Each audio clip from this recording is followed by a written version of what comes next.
Welcome to done to mind master. ఈరోజు నేను చేయబోయే video fear and phobia. Fear phobia రెండు ఒకటేనా? రెండింటికి తేడా అయినా ఉంది. ఫియర్ అంటే తాత్కాలికంగా ఒక సంఘటన మనం చూసినప్పుడు, ఒక ఆలోచన మన మైండ్లో వచ్చినప్పుడు, ఏదైనా మాట విన్నప్పుడు మన మైండ్లో కలిగే మార్పుని ఫియర్ అనొచ్చు. ఈ ఫియర్ వల్ల కొన్ని చేంజెస్, బాడీలో చేంజెస్ వస్తూ ఉంటాయి. వాటిని మనం అంగీకరించాలి. అంగీకరించకపోతే మనం మార్పుకి అంగీకరించట్లేదని అర్థం. ఫోబియా అనేది మనకి ఒకానొక టైంలో మన మైండ్లో ఒక విషయం గురించి గూడు కట్టుకొని అదే దాన్ని క్యారీ చేస్తూ ఉంటే దాన్ని ఫోబియా అనొచ్చు. ఫోబియా అంటే కొంతమందికి ఎత్తంటే ఫోబియా, చీకటి ఫోబియా, అంటే స్నేక్ అంటే ఫోబియా, ఏదైనా ఫ్లైట్ అంటే ఫోబియా, ట్రైన్ అంటే ఫోబియా. ఇలాంటి ఫోబియాలు మనం క్యారీ చేస్తుంటాం. ఫియర్ అనేది తాత్కాలికంగా వస్తుంది. ఈ తాత్కాలికంగా వచ్చిన ఫియర్ని మనం ఏ విధంగా ఓవర్కమ్ అవ్వాలనే దాన్ని గురించి ఆలోచించాలి, యాక్సెప్ట్ చేయాలి. మనకి ఫియర్ వచ్చిందంటే దాన్ని యాక్సెప్ట్ చేస్తే దాన్ని ఏ విధంగా తొలగించుకోవాలనే ఆలోచన కూడా వస్తుందండి. అంగీకరించాలి. అంగీకరించినప్పుడే దాన్ని మనం రిమూవ్ చేసుకోగలం. దాన్ని మనం ఏ విధంగా రిమూవ్ చేయాలంటే శ్వాస నియంత్రణ. 4 సెకండ్స్ ఇన్హీల్ చేయాలి. మీ శ్వాసని 4 సెకండ్స్ ఇన్హీల్ చేయాలి.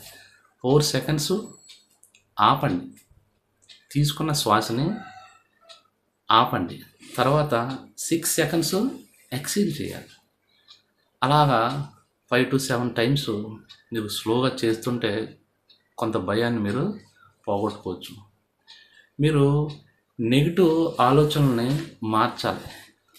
ఇదేంటంటే ఇదో ఒక అనుభవం మాత్రమే, దీనివల్ల ఇబ్బంది ఏమీ లేదు, ఐ కెన్ మేనేజ్ ఇట్, అంటే దీన్ని నేను మేనేజ్ చేయగలను అనే మీ మనసులో మీరు ఒక మాట చెప్పుకోవాలి, మీ మనసుతో చెప్పుకోవాలి. అలా చెప్పుకోవడం వల్ల మీరు కొంత దీని నుంచి బయటపడడానికి అవకాశం ఉంటుందండి. ఎప్పుడైనా మీకు ఫియర్ వచ్చినప్పుడు చిన్న చిన్న అడుగులు వేసుకుంటూ భయాన్ని ఒక్కసారిగా ఎదుర్కోవద్దు. స్టెప్ బై స్టెప్ కొంచెం స్లోగా దీన్ని మేనేజ్ చేయాలి. మనకి ఈ భయాన్ని పోగొట్టుకోవడానికి విజువలైజేషన్ చేసుకోవాలి. ఇది తాత్కాలికమే, ఇది పర్మనెంట్ కాదు, దీన్ని నేను అధిగమించగలను అనే దాన్ని మనం చేసుకుంటూ ఉండాలి. అలాగే అఫర్మేషన్ చేసుకోవాలి. భయం పోయింది, భయం లేదు, భయం అనేది సమస్య కాదు, భయంతో నాకు ఎటువంటి ఇబ్బంది లేదు అనేదాన్ని అఫర్మేషన్లో చేసుకోవాలి. తర్వాత ఎవరైనా మీకు ఈ ఫియర్ అనేది ఉంటే కనుక ఎవరైనా సైకాలజిస్టులని కానీ కలవడం కానీ, ఎన్ఎల్పి కోచ్లను కానీ, అలాగే మీకు ఏదైనా ఎక్కడైనా కౌన్సిలింగ్ థెరపీ చేసేవాళ్ళు ఎవరైనా ఉంటే థెరపీ చేయించుకోవడం కానీ ఇటువంటివి చేయించుకుంటే మీకు ఫియర్ అనేది పోతుంది. ప్రతి మనిషికి కూడా ఫియర్ అనేది ఉండాలి, లేకపోతే మనిషి ఎదుగుదల అనేది లేనట్టు లెక్క. ఒక దాన్ని మనం చూసి ఒక విషయం గురించి, ఒక సంఘటన గురించి, అప్కమింగ్ ఏదైనా రేపు జరగాల్సింది, తర్వాత గంటలో జరగాల్సింది, ఆ భయం అనేది లేకపోతే మనం పర్ఫెక్ట్గా మనం ఏ విషయం చేయలేం. దీన్ని కూడా మనం ముందుకు తీసుకెళ్ళాం.